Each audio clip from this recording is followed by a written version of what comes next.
Book of the Fiends. The Dark Dragon, now full of evil intent, joined with Vigor and his spawn of evil deities to further capture the territory of Gerdu. This conflict continued throughout the eons of history, and during its struggle, the first spark of human life appeared in the form of the ancient tribes. Of course, old conflicts never cease, and even in the age of the ancient tribes, the dragon lineage and evil deities continued their battle for tens of thousands of generations, a struggle that finally ended when the members of the dragon lineage were able to seal away the evil deities and their spawn. However, in the age of chaos of all the bloodlines of the ancient tribes were mixed, and the form and nature of the ancients had been carried by us, the Fiends. That is basically the backstory of Ninja Gaiden Sigma that carries on into this story. Hey everybody, this is Double RPG, and welcome to another episode of Double RPG Let's Play that covers the very first episode of Ninja Gaiden Sigma on the PS3. In today's episode, we are going to be getting started with the first chapter of the game, and thus we are going to Marais Fortress here, which we will start off with a cutscene of Ryu Hayabusa slashing a brown ninja with his dragon sword. Anyway, we will now get on with the episode in progress as we see Ryu Hayabusa make his way up to the fortress for further training and exploits in his adventures. But anyway, I just wanted to let you know that I'm finally back on vacation, and yes, it was a much-needed vacation that I deserved. I spent some time with my sister out in Colorado, and it was probably one of the best things that I've done in quite a while. I mean, I've been busy, not only doing, video reviews and doing the Let's Play, I've been working heavily on the Birth by Sleep Let's Play, and I desperately needed a break. And I think in between the 2 or 3 weeks I've been gone, I think now is the perfect time to bring in the next Let's Play. And as you see right now, we are doing Ninja Gaiden Sigma on the PS3. Woohoo! So, anyway, now, what we need to do is we need to get up these cliffs here in order to make it up to, Marais Fortress. So, what you want to do is you want to jump off these ledges to make your way up further, but sometimes you will get these, ninja shuriken or kunai knives with Ayane's signature iris flower pinwheel stuck to it. So, getting these kunai with these notes attached to it will give you information on what you need to learn about your control schemes and whatnot in order to, progress further and so on. So, what she's telling us is you want to run up the wall here to strafe your way by, hanging onto it in order to get up to an area like this to get passed by.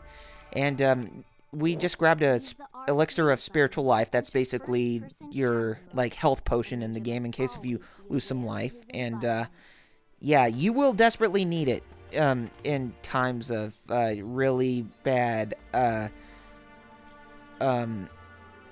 pinches that you get yourself into, because you will die a lot in this game. Now, for me, I've been lucky enough to play this game without dying mostly, but I still do get hurt quite a bunch. So, yeah, don't expect me to try to be all macho here, but I probably am because I've had experience with this game, and I know a lot of people say that it's a really hard game. It actually is, but it's way more bearable than the sequel to come. I mean, it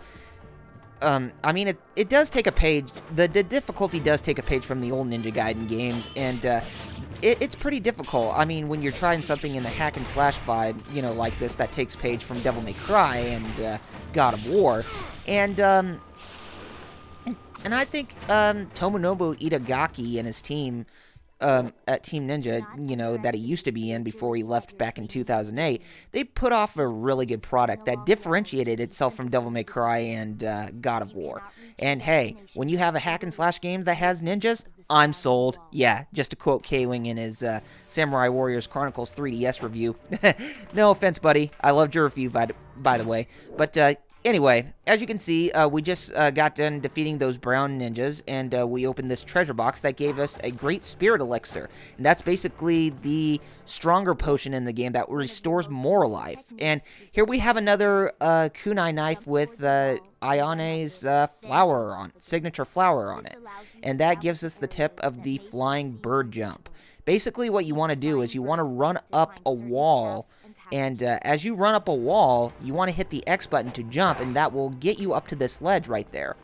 And now we're going to move forward again, and now we have some more brown ninjas we got to fight. These are the ones that you'll see commonly throughout, you know, this part of the level, or this part of the chapter.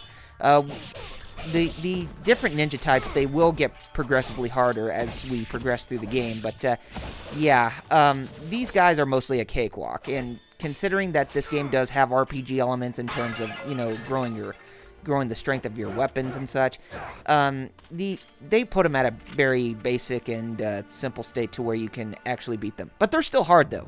Anyway, we now made it to the Ninja Fortress, and now we got another note that we got to pick up. Those are pretty common. Yeah, I'm not going to lie. Those are pretty common, but they do get less and less as we progress through the game further. But anyway, Ione is telling us how to deflect an opponent's attacks, because when you try to attack your enemy, they will always defend, and you want to defend back, because these, you know, fighting enemies in this game, they're gonna hurt you anyway whatsoever, because their AI is completely ridiculous. Yeah, enough for some hair-pulling moments, but, you know, I've had practice with this game, so I think I'm good. So anyway, let's go ahead and move forward here, and we got some more brown ninjas we gotta fight, and those pots are breakable, and sometimes they do leave items or essence in order to gain some currency. Yeah, in case if you haven't figured out, those yellow souls around, you know, that you kill enemies with, they are called essence, and basically that is your currency to purchase items or to upgrade your weapons, but I will be talking about that later on. And we're going to go ahead and we're going to move forward here. What? Nope.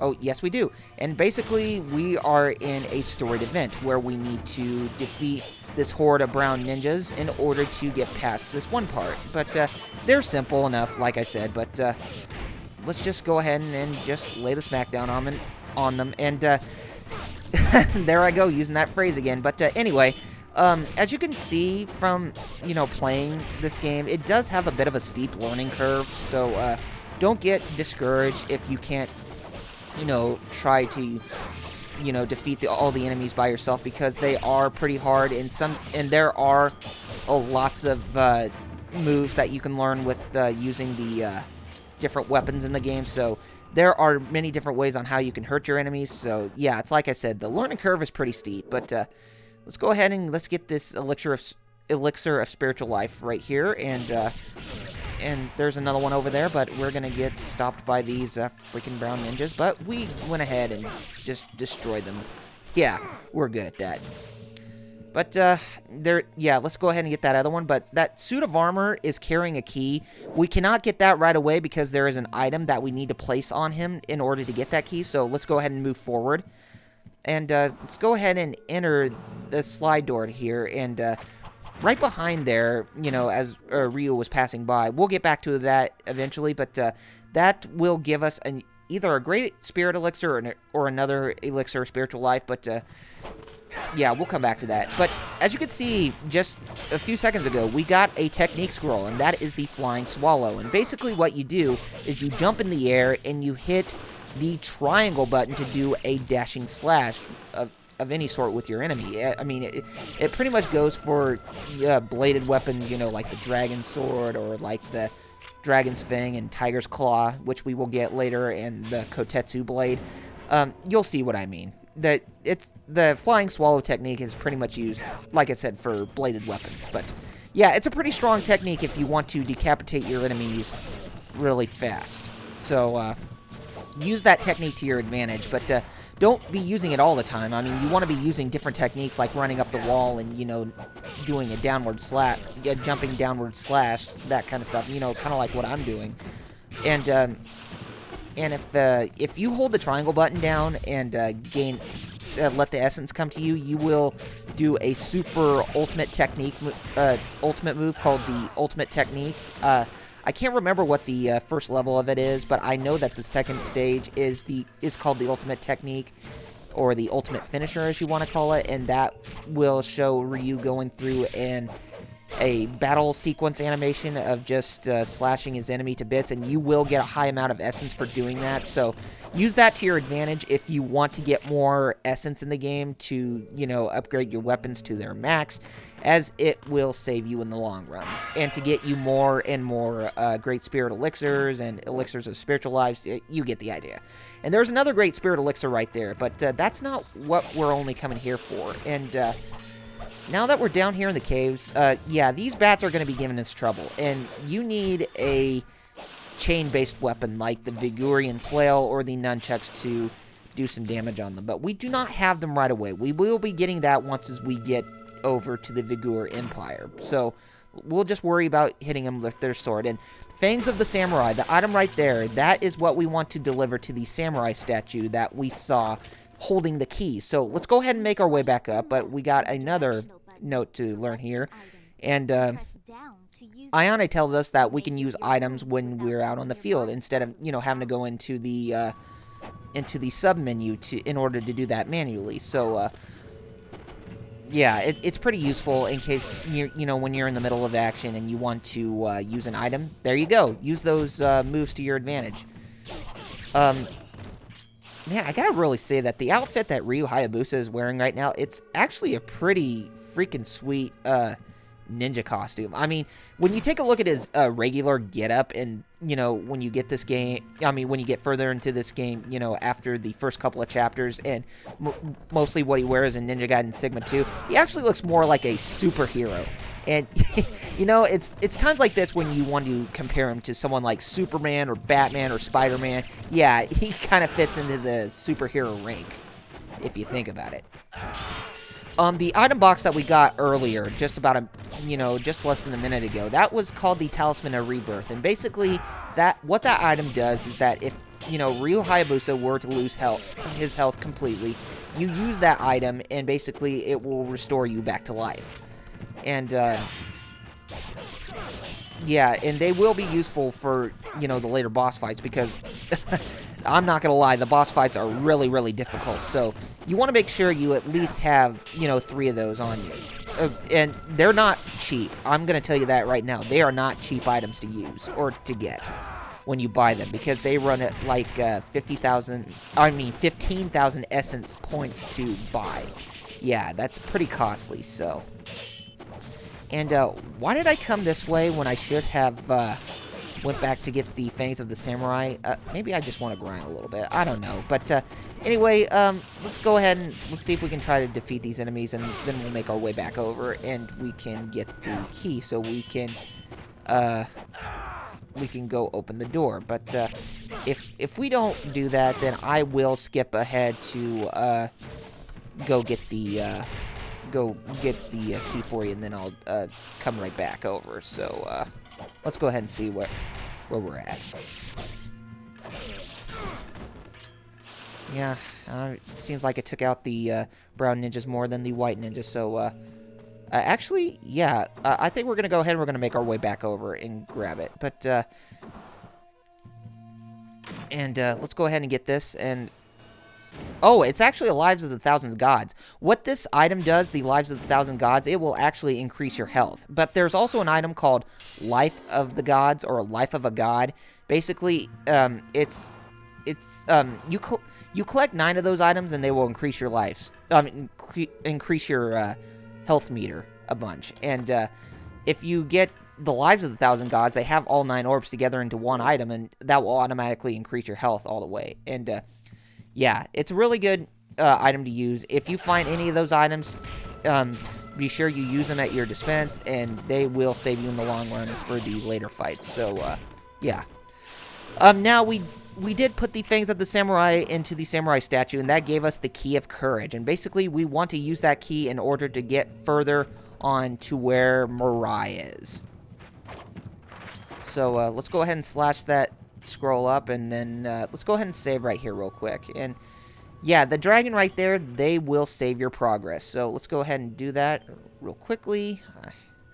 I played this game a little bit. I do like hack and slash games, and Ninja Gaiden is actually one of my favorite, you know, hack and slash games. I know a lot of people tend to I know I said this before, but a lot of people tend to not like the game because it's so hard. yeah, I do agree it's a hard game, but hey, I always like challenge, and the challenge really does pay off in the game, you know, with the rewards that you get. It's not unbeatable. You can actually beat this game, but yeah. And now what Ayane is telling us here with this slip of paper is that we can roll around to avoid enemy attacks, and that's called the reverse wind technique. And I'm sure you've been seeing, you know, me rolling around trying to dodge the enemy attacks. That is the reverse wind technique I've been using. So, yeah, little tidbit for you right there on that technique I was using. So, yeah, we have another storied battle right here. We have to defeat these white ninjas in order to progress further to where Master Marais is. He's inside this building that we're at, and we just need to defeat his henchmen, as I will call them, to get past here. So, yeah. Oh, and if you hadn't figured it out already, the blue essence orbs, those restore your health. And there are red ones, but I will be getting to that once as we get Ninpo scrolls on us. So, yeah, we'll have to wait on that in a bit. Now we enter in here, and it's boss battle time. I see you have made it this far.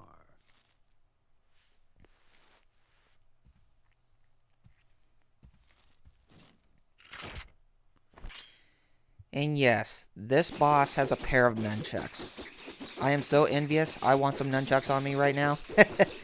But anyway, I know Ryu Hayabusa can do better with nunchucks. But yeah, this is the first boss fight in the game. This is Marais, and he is one tough cookie for a boss. You know, not many bosses in video games, you know, at level 1 start off tough. But this guy is tough. But you want to, you know, be sure you be on the offensive. But if you want to really get a, if you really want to lay some damage on him, be sure you use, you know, like that flying, or that rising, what do you call that technique? You know, you get what I'm talking about. The one where you run up the wall and then you jump off and then do a downward slash. I know there's an official name for it, but that will ensure damage onto him. But you know, you can dodge his attacks, you know, with the reverse wind technique in order to get past him, but and that will give you an advantage to land some hits on him. But don't try to attack him in the front most of the time, because he will tend to either grab you and do some damage onto you big time, or he'll, you know, use his defenses in order to try to gain the offensive more. So, yeah.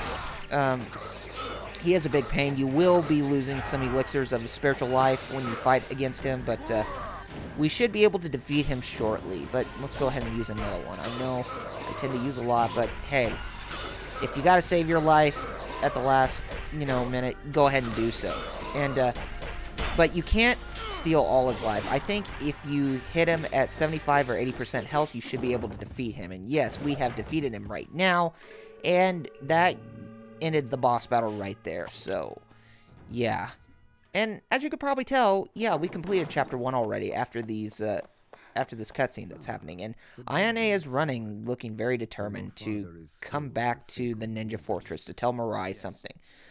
But the Dragon Sword, we are learning about it for the first time a little bit. And about the Dark Dragon Blade as well. And Ryu coming to learn about the pursuit of power from the dragon lineage. And Marais is offering him to come train here.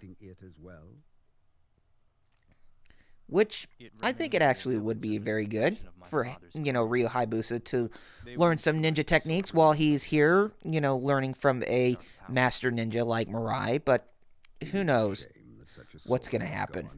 But, yeah. He's kind of remorsing about, you know, that an evil blade like the Dark Dragon Blade cannot be left touched in, you know, people who are greedy for power. So, yeah. Kind of remorses about that. But, yeah, Ayane comes here and she warns both of them that the Hayabusa village is now in danger. And Master Ryu Hayabusa glances at the window and sees that the Hayabusa Ninja Village is indeed in danger. So that right there completes Chapter 1 of Ninja Gaiden Sigma. And we will see right here what our ranking is, and it's actually a pretty good ranking. And let's see where we get on the status of... Oh, we got Head Ninja. That's not bad. But anyway, I think we will go ahead and we will stop right here. So next time on RPG Let's Play with Ninja Gaiden Sigma on the PS3, we are going to make our way back to the Hayabusa Ninja Village in order to get through Chapter 2. So anyway, take care of yourselves, gamers, and I'll see you on the next episode. See you guys then.